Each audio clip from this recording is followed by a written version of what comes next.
the right kind of questions. Because prizes have a way of appearing as if stacked one on top of another. For those of you on the webinar, I just did a rope trick and the crowd went wild. They loved it. They loved it.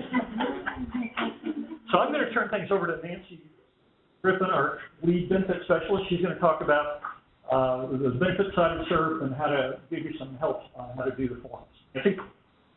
My only request whenever they said they were doing this is that I didn't have to follow Jim. I don't know which trick and Cynthia apparently requested that ahead of me because I have to follow Jim.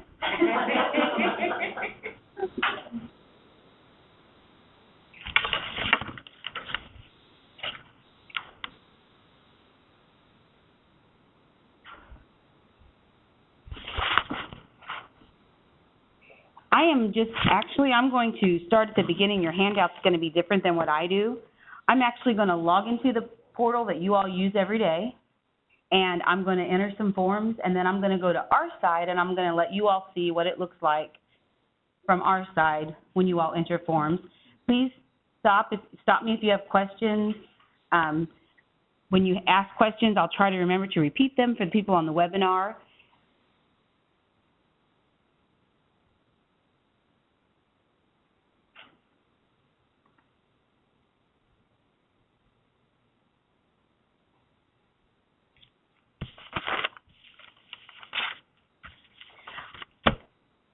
I'm going to start with an enrollment form. On your handout, there are options of what we will accept as required documents. We will accept a driver's license or Social Security card, a copy of a state-issued ID and a birth certificate, or a Form I-9 or a U.S. passport.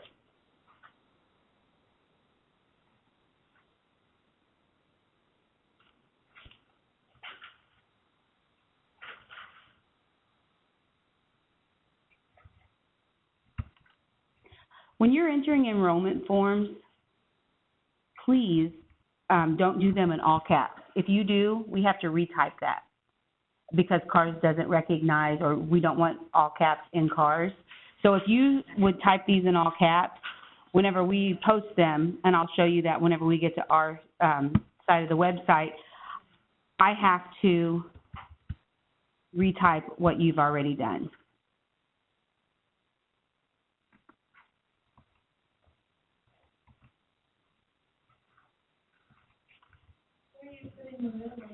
I'm going to show you thank you. I'm going to show you what happens on our side because sometimes they're there and you all don't move them. If you see a middle initial in the first name field, I want you to move it to the middle initial field, and I was just going to do it this way and show you what error populates whenever we get to it. And I'll show you how to suppress that warning. It's a warning, it's not an error. And I'll show you how to suppress it because some people don't suppress it, they just let it go because they're afraid they're going to do something that they shouldn't do.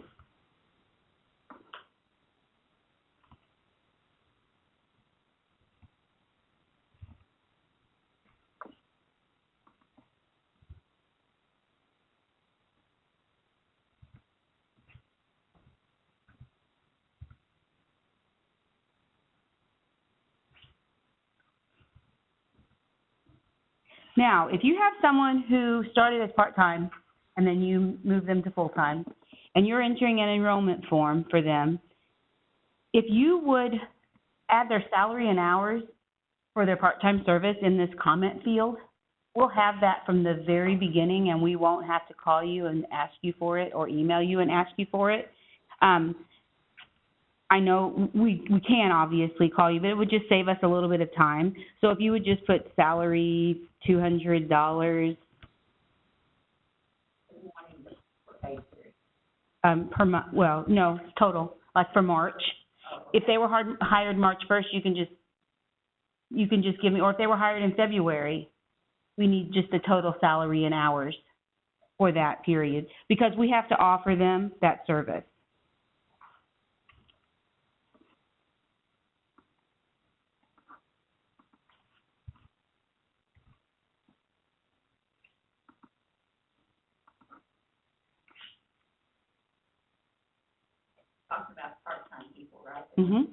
Yes, if they start out part-time and you don't enroll them because they're not going to be 1,000 hours, and then you decide that you're going to go ahead and hire them full-time the next month or 2 months, because especially this time of the year, we've had people who've had 7 years and 980 hours, and if they would have just purchased 20 hours, they would be vested. And in the summer, especially if you're going to go to full-time in, say, August, you may not get 1,000 hours in. So if you would purchase your June, July, your service for that year, it would give you 1,000 hours, and you would actually be vested. We have had people who have 7 years of 1,000 hours and then 980 hours. Do you all upload your documents and submit them to CERF? That's great. That keeps them with the record. It works well for us. You can use one document. If you scan in your driver's license and your beneficiary forms in one document, you can just attach that document. Some people scan them in separately. You don't have to. You can do 4 pages or however many pages you have, and then upload that here, or you can fax them. And then let us know what you're actually sending, because if you don't tell us and we only get a driver's license because for some reason the beneficiary form didn't come through, we may not know to look for that or to call you all and say, oh, we didn't get a beneficiary form. We only received a driver's license. So all you do is select the drop down and pick what you are uploading to send with this document.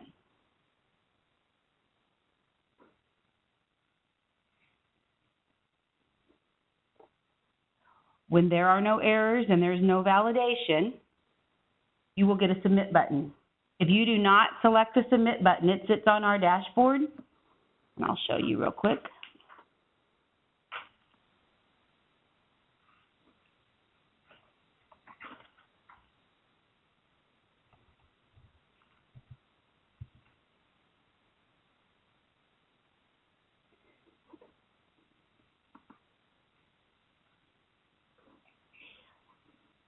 But it's valid.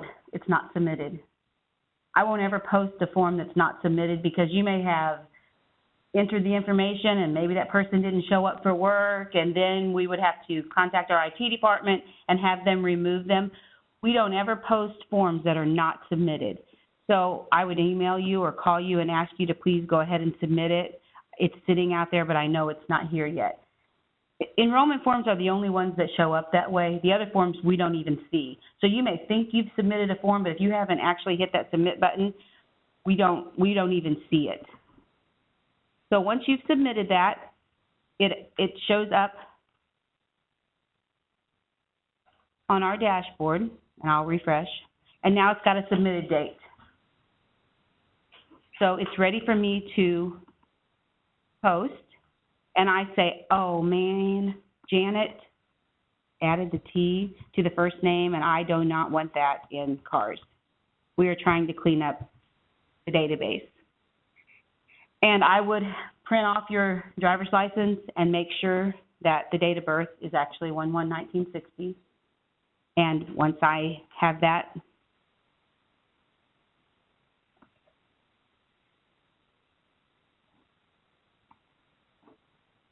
I don't get a post button because I'm missing dates. If you have errors or warnings and you go down to your validation information, it's going to tell you why you don't have a submit button or why you don't have a button that you're looking for.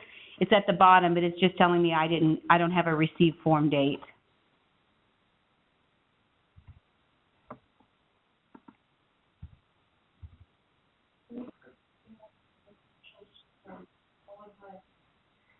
Yes, if you're going to add a middle initial, we prefer period. If you don't, we'll add it in. But we're trying to be uniform now and trying to make things more consistent.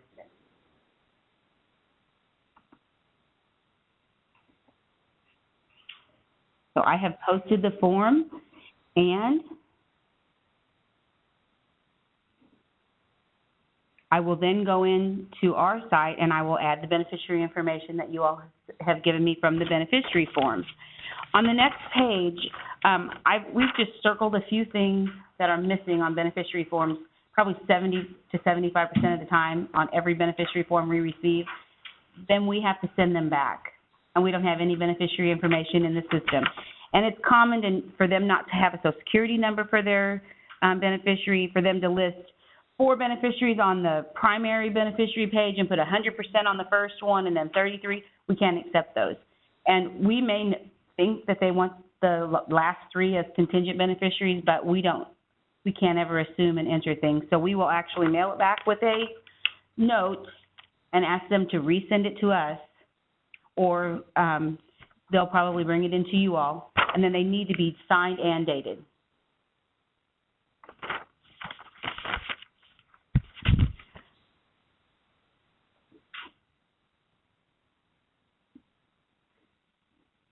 Also, I did not stop at this print button on your all's portal. You can print from here, so you can keep a typed copy of the form in your file. When you submit enrollment forms, don't copy the form itself. We don't need that. We use the CARS form as our enrollment form. So we don't need a handwritten copy of the enrollment form. We don't need you to print the copy and send it to us. We only need the attachments that you are uploading to be submitted with the form.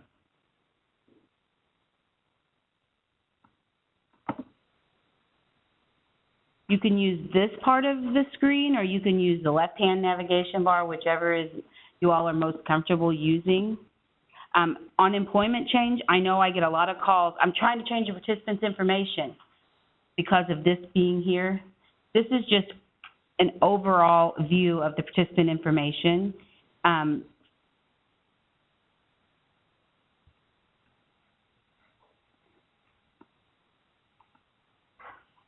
This contains, if you are going to do a change form and you're going to change their address, say they come in and they say, oh, I called, or I got my benefit statement and there's an H in city, but I called CERF and I let them know. Well, if they've called us, we'll go ahead and change it if it's minor. They call and say their address they've moved, we update it in CARS. So you might want to check here before you do a change form, because if they've called and we've updated it, this is going to have the updated information already. It might save you a little bit of time doing a change form, because a lot of them do call if they get member statements, or they just have a question and they call us. We always ask what their address is, their email address, and their phone numbers. We always try to keep those current here. So if we've talked to them, we've updated that information.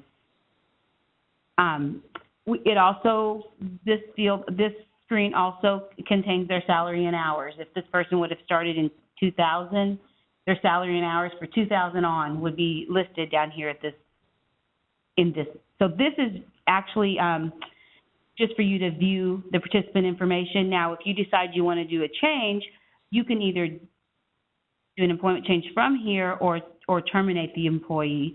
But you can also, if you're just going in to do a change form, you can also use this icon that says employment change. So this person decided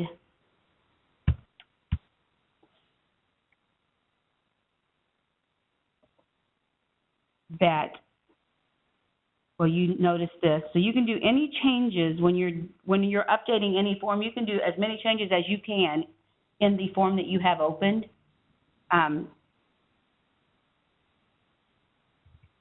This effective date cannot be in the future. We've fixed that now where you cannot enter future dates. For a while you all could, but we don't want future dates. Something may happen between now and next week, and they may not move, or they may not change jobs, or they may not do whatever they've told you they are. So we do not want things that we assume are going to happen. We want that only to be current or previous dates. So this person is changing to Public Works, and they're going to be a landscaper.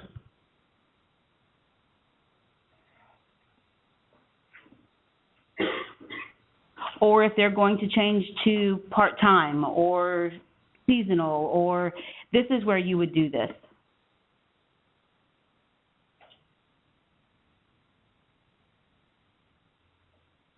Again, you can download the form and print it if you want to keep it for their files.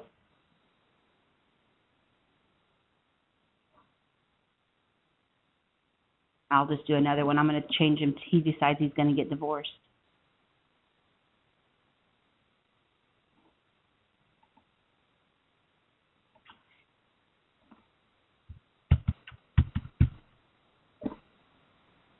So he comes into your office. Okay. And there's already an open form. You guys submitted a form yesterday. He told you that he is now going to get divorced. If we have an open form in our system, it won't allow you to do another one. So you'll have to email us or call us and say, I have an error, and a red dot and a red wording is an error. If you have a warning, you can suppress warnings. If it's an error, you can't move on. So you have to contact us and let us know. So the open form is the one that hasn't been submitted? No, there is one submitted and it's sitting on my dashboard. But say you change their address and you decide you forgot to change something else and you go ahead and submit it, it's going to show up here on my dashboard and it's not posted. And we can only have one open form at a time. So you have to do. So you just contact your benefit specialist and you tell them, I did a change form and I have more information that needs changed. So I go through here and I can see what you've updated on the form. I can see that it just changed, the address changed from Jefferson City. If you go into a person's form and you do absolutely nothing to it, it's still going to show up on our dashboard and there's going to be nothing here and you're going to have an open form. You can void that form, and I'll show you how to do that in just a minute. But if there are no changes, I'm going to call and say, you submitted a change form, but there's absolutely no changes. And most likely I get, I accidentally went in there and I didn't mean to. So we now have a void button for you all to void all of your open forms, and I will show you that. So when you call me, I'll go through and make sure that everything is there. I will post the change form, and then I will go in and I will make sure that the information that you submitted to me changed. And so it's just going to create another service record because this person changed positions and departments. So that is finished. So now you can go ahead and do your change. There's no warning. So this person gets a divorce.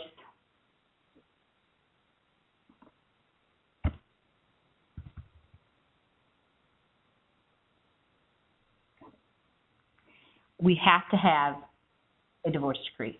We can't post a form that changes someone's marital status from single to married without a divorce decree.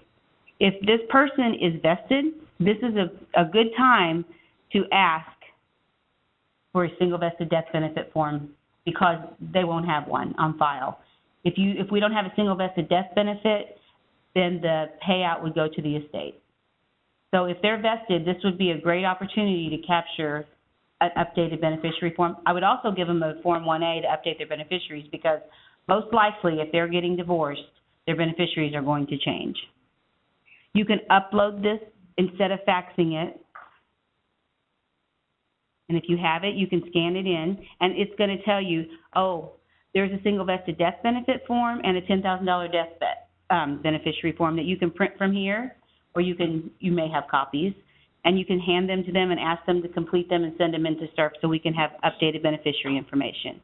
Again, you can print a change form from here if you want it for your records where you don't have to write everything out.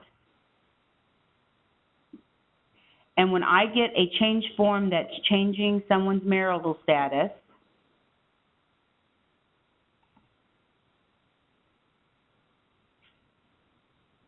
if I do not have a marriage certificate or a death certificate, it's going to ask me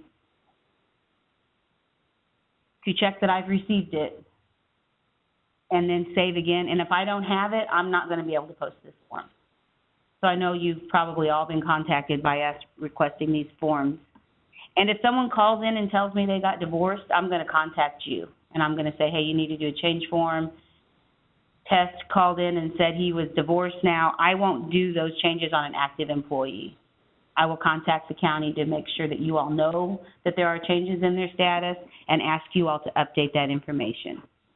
So once I've selected that, I get a post button. And from here, I will go in and I will add to our Forms tab. Change form is automatically added, but I add the date that I received either the marriage license or divorce decree or whatever you're sending with it. We keep track of all of the forms and the dates that we received them so we know we have them in our imaging.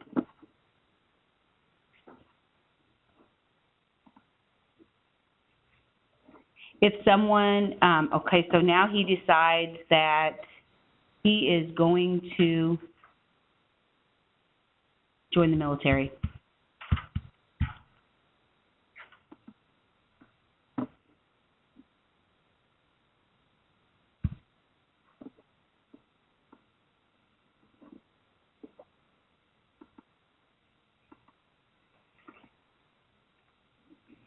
If he's going to go on medical leave, I will explain this one now. Always use your medical leave policy maximum number of months in this drop down. If you have more than 12, then you can only use 12 because CERF only recognizes 12 months.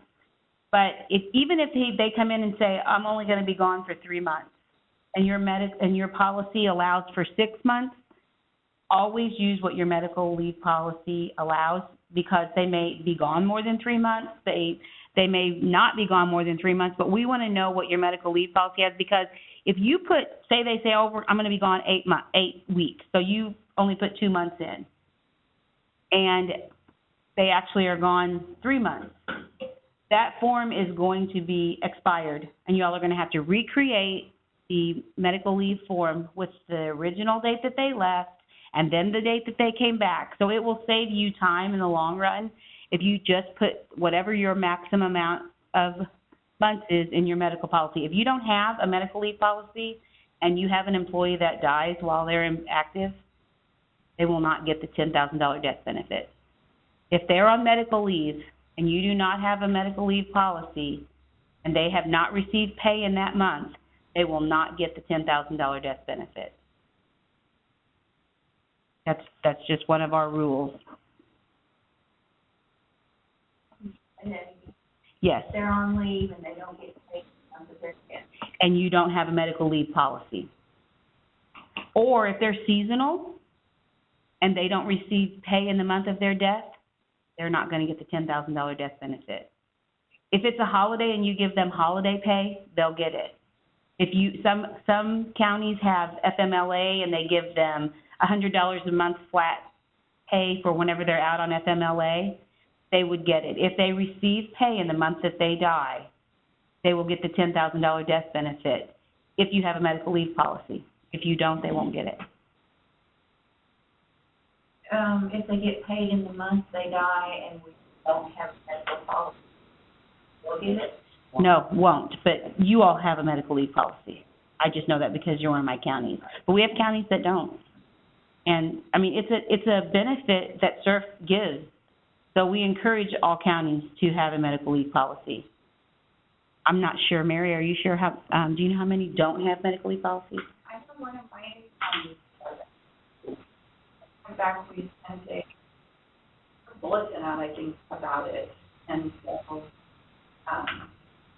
I know that particular county called me, told me, I don't have one in place.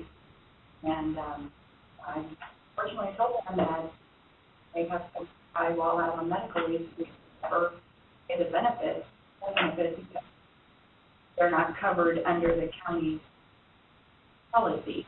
You know. So, but if you're going to allow them to be out on medical leave for a few months and they die within that, we're going to. But if we that, we're not going to.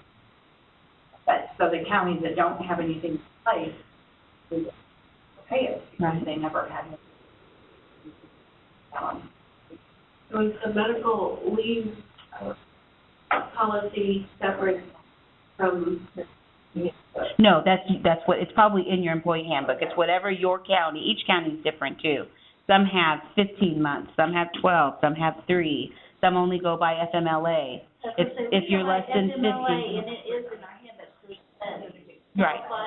Yes, as long as it's in your handbook. And that's why we ask you all. If someone's going to be out on medical leave, we always ask you for your medical leave policy, because say your medical leave policy is 6 months and that person dies 8 months into their leave, we're not going to pay it. It's exceeded the medical leave policy. Yes, I'm So sorry. if you need a copy of our medical policy, and it's in our handbook, do you want the complete handbook, or just the medical leave portion of the handbook? Just the medical leave portion of the handbook, and we'll ask you for it. And I know that you all think, yes, oh, I'm sorry, they asked if we need a medical leave policy, do we need the whole handbook, or can we use just the pages that the medical leave policy is on?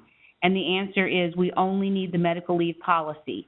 And we will also ask for these policies every time we get a medical leave form, because we don't know if your policy changed last week. We don't know if your policy is the same as it was with the last time we got it. And I know some of my counties say, I just sent you that. I don't know if it's up to date. I don't know what you sent me. So I require you to send me a copy every time I receive a medical leave form. And then that copy is placed in imaging. If Yes. they're on maternity leave, even though they're only gone 2 months, we still need to put 12 months in there. Is that, I would, because If they're unpaid. what if she decides to take another 4 weeks off? I'm only doing this to save you all work. You can put 2 months in there if you want, but then when she takes off 3 months and you try to go in, and I'll just go ahead and do this. I'll go ahead and go to next. So you must submit a copy of the written medical leave, and you can upload it or fax it. And if you have scanners and can upload it, it's great. If you don't hit finish, it's not going to show up on my dashboard, and that's going to sit out as an open form. So you finish, and now you can either download the form and print it, or you can just hit OK. Do you guys ever want a copy of their FMLA paperwork or not? Nope, only your policy. And then I'll post it real quick, and then I'll show you what I'm talking about. So when I go in here, it's telling me that you put them on medical leave, and they're starting the 15th. Did I receive a copy of it? Yes. And I post it.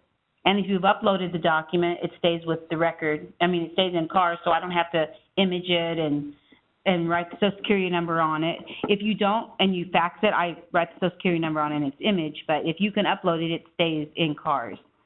So this person he's gone.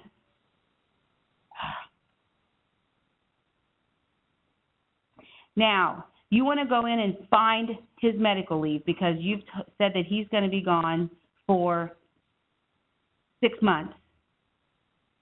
So you just go to Employment Change Lookup, and this will, if you hit search, it will show you any leave forms that you voided or that you have that are open. This one, these are sitting out there open, and if it's a medical leave form that has been expired, you can click on it and you can void it. And I would. You guys should all go back and actually search your forms. You'd be amazed at how many open forms you have that are old that you can void. And all you have to do is void the form. So if you're in there working and you notice an old one, now I put 12 months as his maximum leave amount. So this form is going to expire 12 months from now. So say you you only put 2 months and she decides she's going to be gone 3 months, you can either click on the box to open it. I don't know if you all know this, or you can just hover over the Social Security number and open it. So she comes back.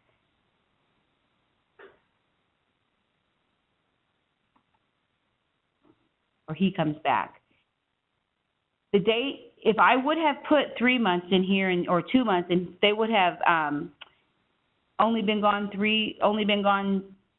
they've been gone 4 months or 4 weeks longer, or a week longer, or a day longer, you're not going to be allowed to open this form. It's going to be expired, because it will expire 2 months after, or whatever day you put on it.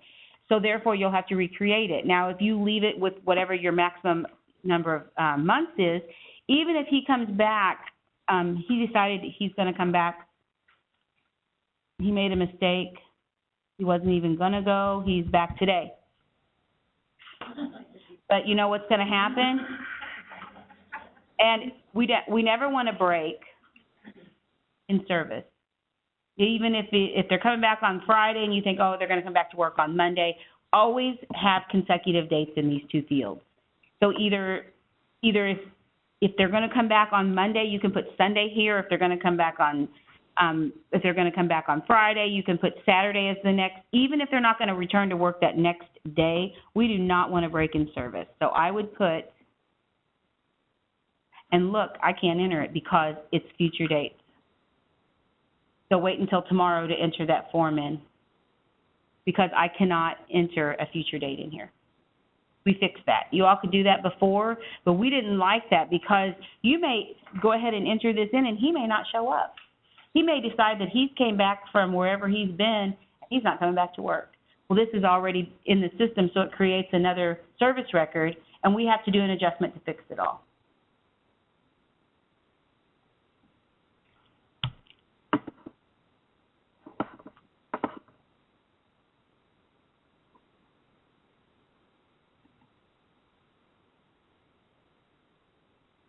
Okay.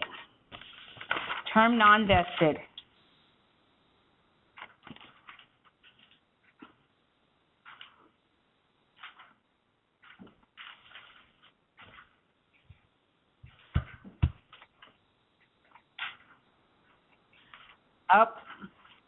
He's not he's got an open form because I haven't posted his form.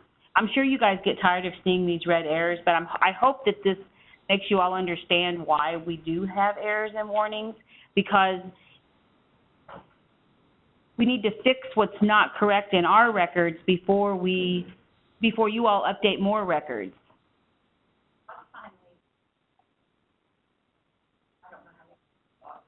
We each have our own counties, and each of us do it differently. I check my dashboard quite often. I try to keep my dashboard up to date, especially term form. And if you ever need a form that it says it's open, email us or call us. We'll do that form. And if your benefit specialist is gone, any of us will help you. We all take each other's phone calls when we're out. We all can see each other's work that's on our dashboards. And if you're really needing a form to be completed before you can move on, call. Any of us will help you. And I'm sorry, I didn't repeat the question. It was how often do we update our dashboards or keep our forms completed in CARS?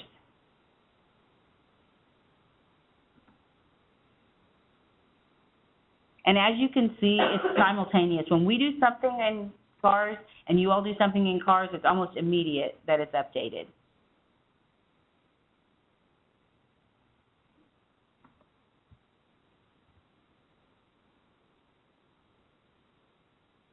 Okay.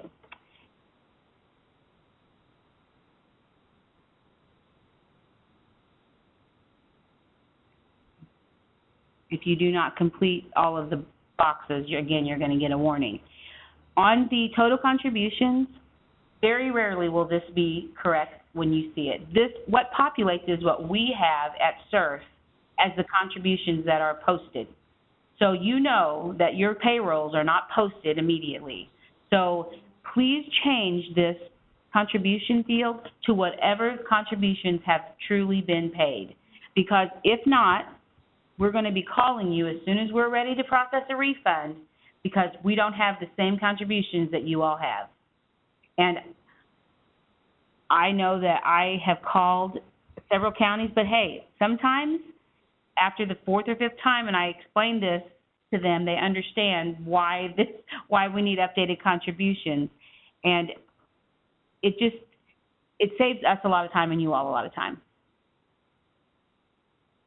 Do you all give 2As to your employees when they term non-vested? It's got over 200. Right. Okay. And I mail them. oh, you do mail them. See, and some counties don't. And rest assured, when we get term non-vested forms, we mail a 2A. Unless I'm absolutely 100% sure that my county gives that form out, or the members already turned the form in, because if you've given it to them, we typically get a 2A or a call from that member before you all even do the term form, because they're excited about getting their money back. But we do mail 2As. If you all don't give them the forms, we mail them whenever we get the term non-vested form in. I write the date. Okay.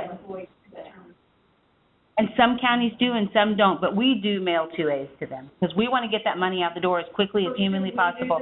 I would. I mean, because if you do it, they're likely to call their benefit specialist and say, I got a 2A, I don't know how to complete it, and we then update their address, update their cell phone number, make sure we have a good contact for them, because we have a lot of refunds that we really want to process that we can't find our people. We can't find them to give them money. And it's like, we have people that have thousands of dollars of contributions that we can't find. And we can't mail them a check or do a rollover unless we have that 2A dated within 30 days. So if they complete it this month and then I finally get a hold of them in August, I have to verify their address, because we only accept the date on the form 30 days out. May we found some of our addresses in our county through our voter registration. Our voter registration clerk has access to DMV. Most of the time, they update their driver's license. So if my benefit specialist is going to address, try to find it, look that way, just address change on. I have also contacted people on Facebook. Really? Yes. Yeah. We are discussing ways to contact participants or terminate employees who we are trying to get a refund out, and someone said that they go through their voter registration person because they have DMV access. Now, yesterday, someone mentioned in our training session that a few years back, their benefit specialist sent them a list of employees who past employees who we were looking for. And I said, that's a great idea. So actually, Kelly and I talked about that this morning. We're going to probably do that again. I'm going to get with the benefit specialist, because if you all can help us find them, we can get the refunds done. We exhaust all avenues. We go to anywho.com. We go to Accurant. I don't have access to Facebook, and I won't use my personal Facebook account to try to find people, because I think that would be, they would think I'm stalking them, and I think that's probably inappropriate for me to send somebody a message that says, hey, can you give me your address, because I'm going to send you a check. So I don't do that. I don't do Facebook, because I don't want to use my personal Facebook account to try to contact. But we try everything. We call beneficiary phone numbers that we have. We contact you all. We call the prior department employees. But we have a lot of refunds. You would be amazed at how many refunds we have that we would love to have issued. I have a lot for Greene County that I cannot find. I have a lot for a lot of my counties, but yeah, because you all have a lot of employees. Yeah. But we have some that go as far back as 2007 and 8 that have termed that we can't find. But we can't mail a check out because it comes back returned, and it wastes time, and then we have to cancel the check. So that's what I was just going to ask. At what point does it go? We don't actually issue a check until we have verified their address. We never get a phone call back saying this is where I still live. Often we don't issue the check. Over. We're just trying to get that into I will repeat it. They asked when do we turn these checks over to the treasurer, and the answer was we do not. We have to actually verify the address with the participant before we can process a refund. So we do not turn them over to the unclaimed property or the treasurer's office ever. So we actually have to find that person, and it is hard sometimes. It's the same with the death. If I'm looking for a death certificate, I have a person who died over a year ago, and they were in a nursing home, and I've contacted the nursing home, but the nursing home transferred them to a hospital. They have no family. They were disconnected from their children. Their ex-spouse or their spouse cannot be found. The person who was a friend that was helping them, her cell phone number is disconnected.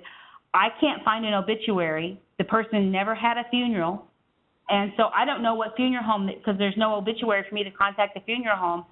I can't find a death certificate. So we do try, we exhaust all avenues, but there are sometimes we just cannot find information that we need. So we do reach out to you all, and we appreciate all your help, because we know that you guys probably have the last contact. Yes. Just one more thing I want to mention. I think some people think, well, I'm just going to leave my money in the frame, and it's going to grow, and it doesn't. I mean, they earn no interest. I mean, they're just letting us hold their money and make that contact and be able to issue the check. Have you ever heard anybody say that? Well, I just want to leave it and surf down the road. Yeah, no. They're losing the opportunity to invest that money. Because they weren't vested. Because they weren't vested, yeah. Right. CERF could I mean, we're just holding that cash.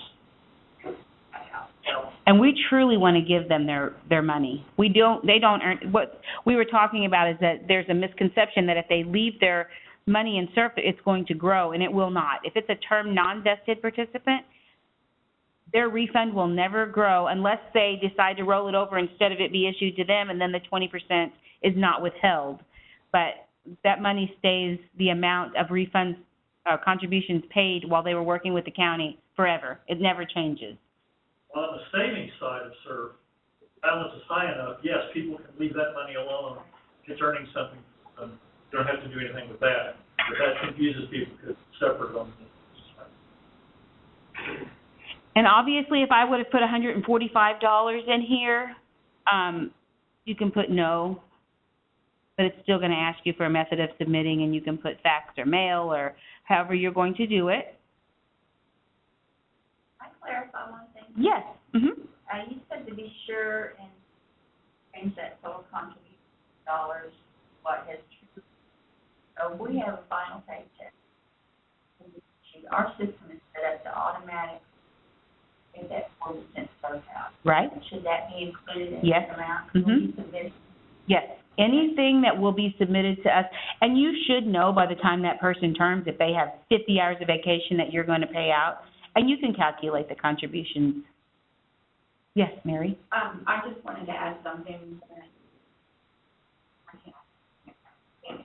When you were saying you started mailing your 2As and not to make but I have found it very helpful since this form is being processed through cards now, and we're acknowledging the 2A and, you know, is it required or not.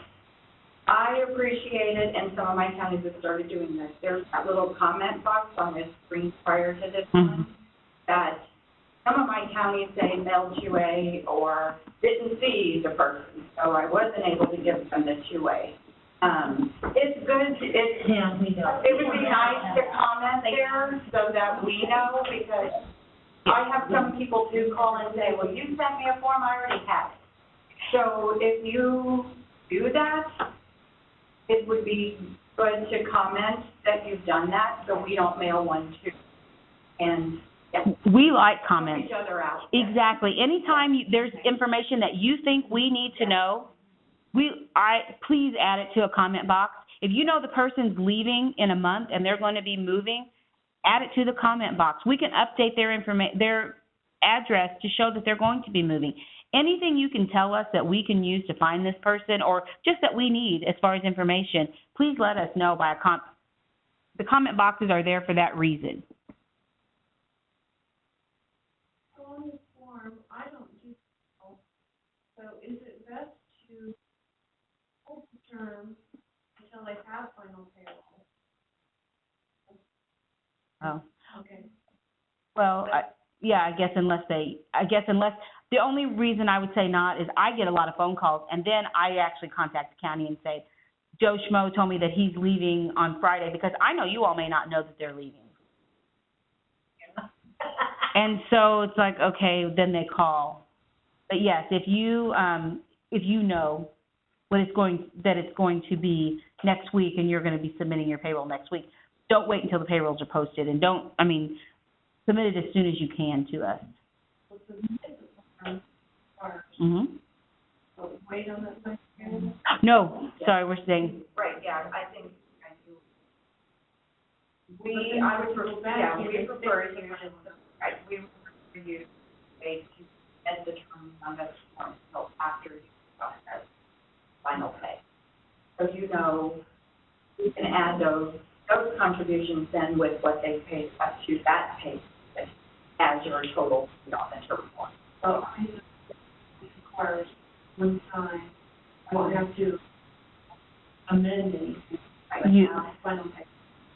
and you can amend it once it's submitted, you'll have to call us, and then we just update our contribution amounts. Because once a form is submitted, you can't redo it. You can't resubmit it. I'm sorry, the question was, or the comment was, should we wait until we know what the final pay will be and the payroll is submitted to CERF before we complete these forms? And the answer was yes, we would like to have the actual contributions that have been paid in. But we actually, we would like them within 15 days of the payroll period end date. I had an employee in one of our departments in the county. It was turned in January. In March, he contacted our county commissioner. For vacation time, comp time, some time that was owed to him. I had already submitted the form, ours, as the true contribution amount. But then had to add him back on because that department agreed to pay additional monies. And then, whenever that report was uploaded in as ours, my benefit specialist said, hey, look, we showed him earned. Okay? So is there a process I should have actually done? No, well, on that? Should I have contacted, and I didn't realize, I guess I didn't know if I should have contacted my benefit specialist, yes. say, hey, look, even though I'd already uploaded the report, because then she sent me an email, and there was difference in the contribution. So, and that happens because sometimes it does, but not such a long period of time. We always contact our benefit specialist to let them know that there's going to be more contributions after that termination form is prepared. Yes, and the sooner the better. I say that because typically it's 60 to 90 days from the termination date before a refund is processed. Typically. We have to wait at least 37 days. But some counties get their payrolls in and posted within, it may be in 40 days. If we can capture those funds before we've done the initial refund, we can add it to that refund. If that refund is already processed, we have to do another one because we have to pay them all contributions that were paid while they were employed. So yes, anytime you have a change, just email your benefit specialist or call and accounts too. I mean, let them know that this is what happened, and then we will update the contributions on that initial form, and we'll put notes in our record where we know that that's what happened, and that's why there are more funds. You're welcome.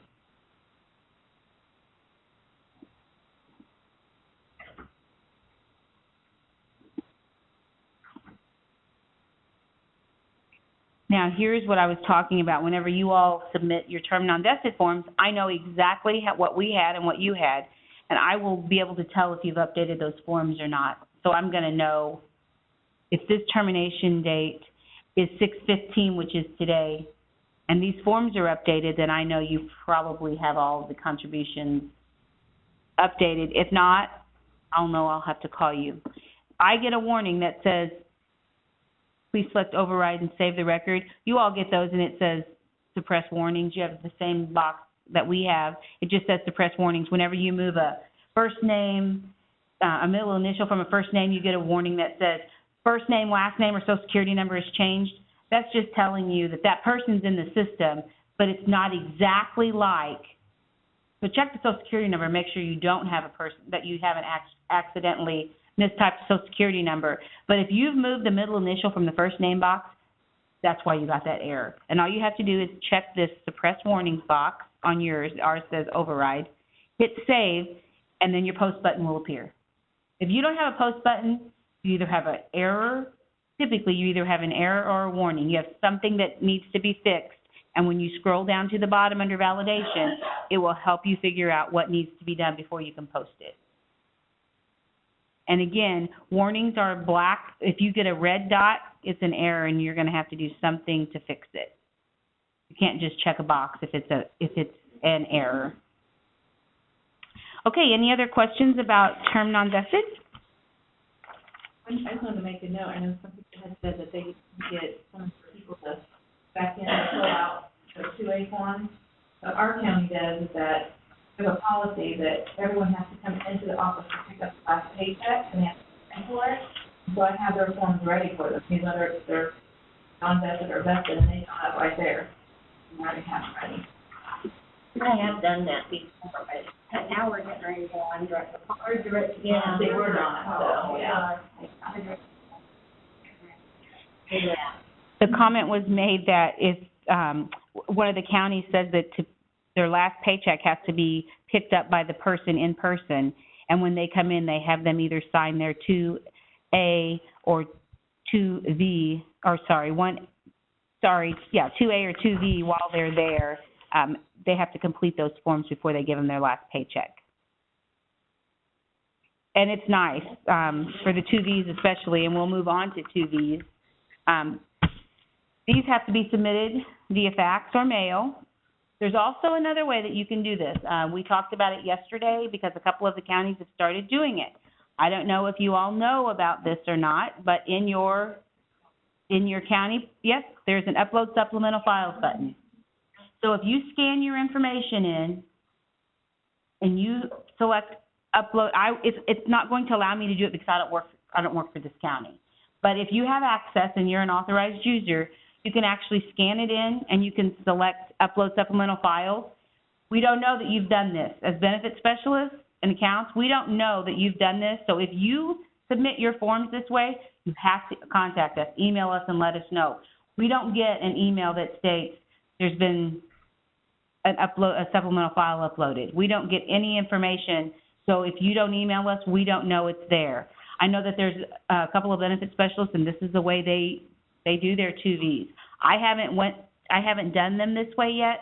I have had people submit driver's license because they have faxed them and I can't read them, and they have to lighten them and they have to darken them. If I can't read the date of birth on a driver's license, I can't accept it. I can't post a form if I can't read that date of birth. So this is another way, a secure way of sending information if we can't read the fax that you've sent us. We don't want you to email information because it's not secure. Once email it's out there for everybody to see. So if you have a driver's license that you're having a hard time faxing, you can scan it in and you can upload it this way and make sure you notify your benefit specialist that it's there and we can print it. I didn't know if any of you all knew that was there.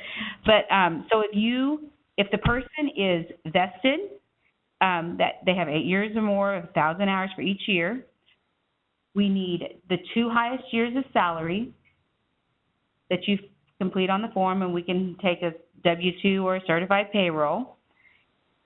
If they're an immediate retiree, we need the Form 2B, as in beneficiary. Both of these forms need to be dated no less than 30 and no more than 90 days. And if you have them complete the 2V in your office, please have them go ahead and complete the 2B with it. And we need a copy of their driver's license submitted with it. They won't have their if they happen to have their beneficiary ID, that's great. If not, those are the most important things, but they have to be dated by the participant. We have times where they have not been dated and they miss a month of a pension payment. If they come and date that form today and they think they're going to commence July 1st, they're not going to. It's too late. And especially February to March. If they come in on February 1st, it's not going to be 30 days before March 1. We want these forms as far out as we can possibly get them. If you know someone's going to retire in August, you go ahead and have them complete these forms and get them to us. I would much rather have them 80 days out than a week out. It's hard for us to get everything to this person because once we get this, we have to reconcile, then we have to send it to accounts, and they have to do their part. We have to get the electronic funds transfer form. We have to get the tax packet. There's a lot of information that we need to get from the participants. Some of you all give them the electronic funds transfer form and tax packet, and some don't. I typically mail mine with the letter and my business card and let them know, and that begins our friendship because I talk to my people that are getting ready to retire. I know most of them on a first-name basis, and I'm glad. That's why I'm here. That's why I have my job. I mean, I'm here because of county employees. So we do want to help them as much as we possibly can. That is why we are here. We are here for these people to help them retire and to give them all the benefit that they have earned by being a county employee. Because as Jim said, it's not the glamour and it's not the money that you all are in it for. You're public servants. And this is our way to say thank you. This is our way to help you guys retire as easily as humanly possible. We do call a lot with questions, and I know that you all probably think we're nitpicking. Well, We said that 2014 was one of the highest years. We don't have that. Well, we are doing it because we have rules and regulations that we have to go by. And we're only doing it because we have to do it. I wish every piece of paper that I got in here was filled out perfectly, and I never had to make a phone call or an email, but I deal with a lot of things. You have a lot on your plate. So just know that if we ask for something, it's because we really do need it. It's not that we're just trying to nitpick or find something that we don't need. Now, if a person is hired after 2003 and they have made contributions, we don't want you to submit a Form SV.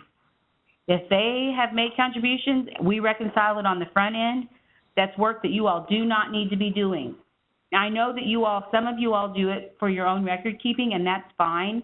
But if you submit a Form SV through CARS and it's not right, we either have to call you all and tell you, oh, you need to update this information. I know that you all do it for your own records, and that's fine. But if it's prior to 2003 and there's no contributions made, or there are contributions made and it's prior to 2003, we do need that form. And if you don't submit it, we will ask you to submit it via CARS. But if you don't have to do that work, don't do it. It's something that, I know it's hard. I know how hard it is for us to go find salaries, so I can't even imagine how hard it is for you all. But we've reconciled on the front end, and we make sure that the contributions due versus paid are not more than $25 off for a total years of salary. And that, if they are, then we're going to have to contact you. But otherwise, you don't have to do that work. And if you know that your 2007 salary is different than what CERF has, send your W-2 or certified payroll for that year along with the initial paperwork, because we're going to ask you for it anyway. We have to change it in our system, and we need certified documentation of why we're changing it.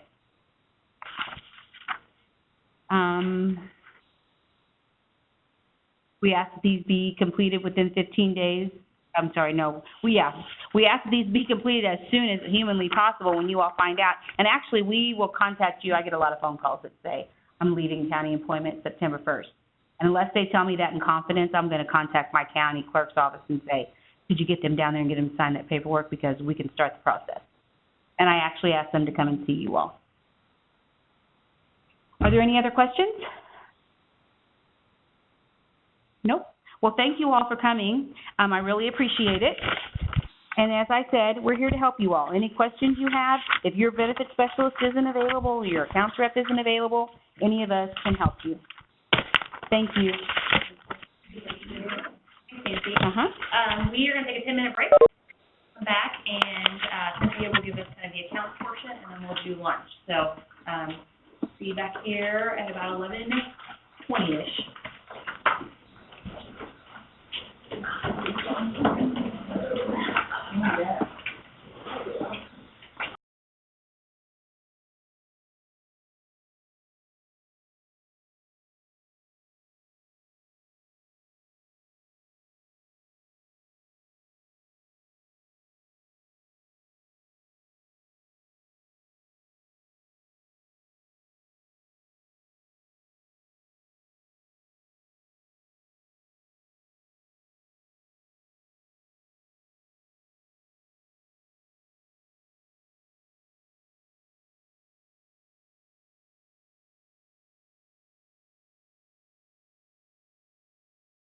Okay, I think we're going to go ahead and get started.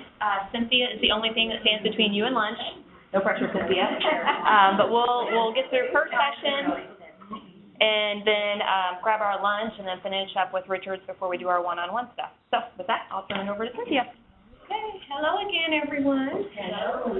I wanted to personally thank you again for coming. We really do appreciate it. So before I usually speak, and I don't know if any of you guys who know me know, usually when I stand about right here, I get really nervous. So just to make me feel better, because it's all about me, is I don't call it a joke because I'm not a comedian by any means, and it's usually a true story, but I like to say something funny to help relax me. And so because, again, I'm not Jim and I'm